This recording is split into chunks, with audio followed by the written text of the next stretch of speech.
ಕನ್ನಡದ ನಂಬರ್ 1 ದಿನಪತ್ರಿಕೆ ವಿಜಯವಾಣಿಯಲ್ಲಿ ಪ್ರಕಟವಾಗಿರುವ ಈ ದಿನದ ಮಹತ್ವದ ಸುದ್ದಿಗಳನ್ನೊಮ್ಮೆ ನೋಡಿ ಬರೋಣ. ಕೊಲ್ಲಿ ಯುದ್ಧದ ಜಾಗತಿಕ ಆತಂಕ ನಿಜವಾಗಿದೆ. 4 ವರ್ಷಗಳ ನಂತರ ದೇಶದಲ್ಲಿ ಪೆಟ್ರೋಲ್ ಮತ್ತು ಡೀಸೆಲ್ ದರ ಶುಕ್ರವಾರದಿಂದಲೇ ಜಾರಿಗೆ ಬರುವಂತೆ ಲೀಟರ್ಗೆ ತಲಾ ₹3 ಏರಿಕೆ ಮಾಡಲಾಗಿದೆ. ಜಾಗತಿಕ ಮಾರುಕಟ್ಟೆಯಲ್ಲಿ ಕಚ್ಚಾ ತೈಲ ಬೆಲೆ ಗಗನಕ್ಕೇರುತ್ತಿರುವ ಹಿನ್ನೆಲೆಯಲ್ಲಿ ಸರ್ಕಾರಿ ಸ್ವಾಮ್ಯದ ತೈಲ ಕಂಪನಿಗಳು ಈ ನಿರ್ಧಾರ ಕೈಗೊಂಡಿದೆ. ಇನ್ನು ತೈಲ ಬೆಲೆ ಏರಿಕೆ ಬೆನ್ನಲ್ಲೇ ರಾಜ್ಯದಲ್ಲಿ ಖಾಸಗಿ ಬಸ್ಗಳ ಪ್ರಯಾಣ ದರ ಇಂದಿನಿಂದ ತುಟಿಯಾಗಲಿದೆ.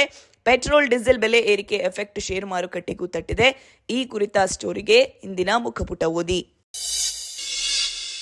ರಾಜ್ಯದಲ್ಲಿ 2 ಪ್ರತ್ಯೇಕ ದುರಂತಗಳಲ್ಲಿ 11 ಮಂದಿ ಸಾವನ್ನಪ್ಪಿದ್ದಾರೆ. ಕೊಪ್ಪಳ ಮತ್ತು ಹೊಸಪೇಟೆ ಗಡಿ ಭಾಗದ ಮುನಿರಾಬಾದ್ ಬಳಿ ಶುಕ್ರವಾರ ಟ್ಯಾಂಕರ್ ಲಾರಿ ಹಿಂಬದಿಯಿಂದ ರಭಸವಾಗಿ ಡಿಕ್ಕಿ ಹೊಡೆದ ಪರಿಣಾಮ ನಿಯಂತ್ರಣ ತಪ್ಪಿದ ಟ್ರ್ಯಾಕ್ಟರ್ ಸೇತುವೆಯಿಂದ ಕೆಳಗೆ ಬಿದ್ದು 1 ವರ್ಷದ ಕಂದಮ್ಮ ಸೇರಿ 7 ಜನ ಸಾವನ್ನಪ್ಪಿದ್ದಾರೆ. ಈ ಸುದ್ದಿಗೆ ವಿಜಯವಾಣಿ ಓದಿ.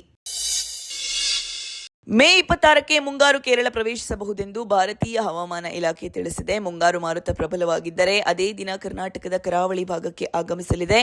ಒಂದೊಮ್ಮೆ ದುರ್ಬಲವಾಗಿದ್ದರೆ 1-2 ದಿನ ವಿಳಂಬವಾಗಲಿದೆ. ಮತ್ತೊಂದೆಡೆ ಬಂಗಾಳ ಕೊಲ್ಲಿಯಲ್ಲಿ ವಾಯುಭಾರ ಕುಸಿತ ಪರಿಣಾಮ ದಕ್ಷಿಣ ಕರ್ನಾಟಕ ಭಾಗದ ಬಹುತೇಕ ಜಿಲ್ಲೆಗಳಲ್ಲಿ ಬಿರುಸು ಮಳೆ ಸುರಿಯುವ ಸಂಭವ ಇದೆ.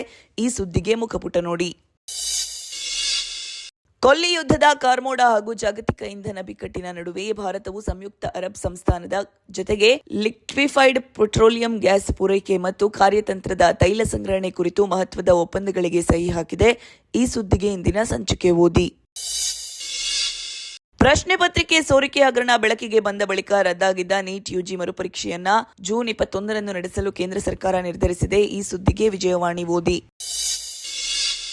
ಮಧ್ಯಪ್ರದೇಶದ ವಿವಾದಿತ ಭೋಜಶಾಲಾ ಕಮಲ್ ಮೌಲಾ ಮಸೀದಿ ಸಂಕೀರ್ಣ ಪ್ರಕರಣ ಸಂಬಂಧ ಅಲ್ಲಿನ ಹೈಕೋರ್ಟ್ ಮಹತ್ವದ ತೀರ್ಪು ನೀಡಿದೆ. ವಿವಾದಿತ ಜಾಗವು ಸರಸ್ವತಿ ದೇವಿಯ ದೇವಸ್ಥಾನ ಎಂದು ಘೋಷಿಸಿರುವ ನ್ಯಾಯಾಲಯ ಇದೇ ಸಂದರ್ಭದಲ್ಲಿ ಮುಸ್ಲಿಂ ಸಮುದಾಯಕ್ಕೆ ಪ್ರತ್ಯೇಕ ಜಮೀನು ಕೋರುವುದಕ್ಕೂ ಅವಕಾಶ ಕಲ್ಪಿಸಿದೆ. ಈ ಸುದ್ದಿಗೆ ನೇಷನ್ ಪೇಜ್ ನೋಡಿ.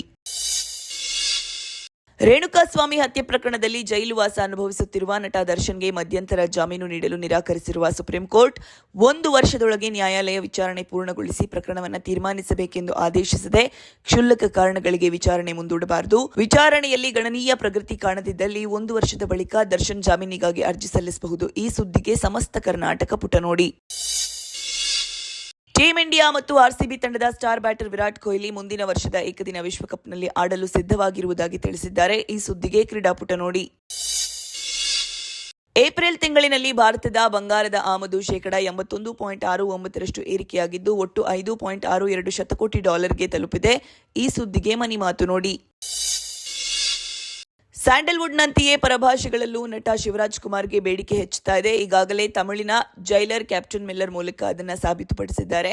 2023ರಲ್ಲಿ ತೆರೆ ಕಂಡಿದ್ದ ರಜನಿಕಾಂತ್ ಅಭಿನಯದ ಜೈಲರ್ ಬಾಕ್ಸ್ ಆಫೀಸ್ನಲ್ಲಿ ಹಿಟ್ ಆಗಿತ್ತು. ಈ ಸುದ್ದಿಗೆ ಉಲ್ಲಾಸ ನಮಸ್ತೆ ಬೆಂಗಳೂರು ನೋಡಿ. ಇವಿಷ್ಟೇ ಅಲ್ಲ, ಮುಂಜಾನೆ ಮಾತು, ಅಂತರಂಗ, ಭವಿಷ್ಯ, ಮನೋವಿಕಾಸದ ಕಾಲಂಗಳು, ಕ್ರೀಡೆ, ಸಿನಿಮಾ, ದೇಶ ವಿದೇಶಗಳ ಭರಪೂರ ಸುದ್ದಿಗಳ ವಿಶೇಷಗಳಿಗಾಗಿ ವಿಜಯವಾಣಿ ಓದಿ.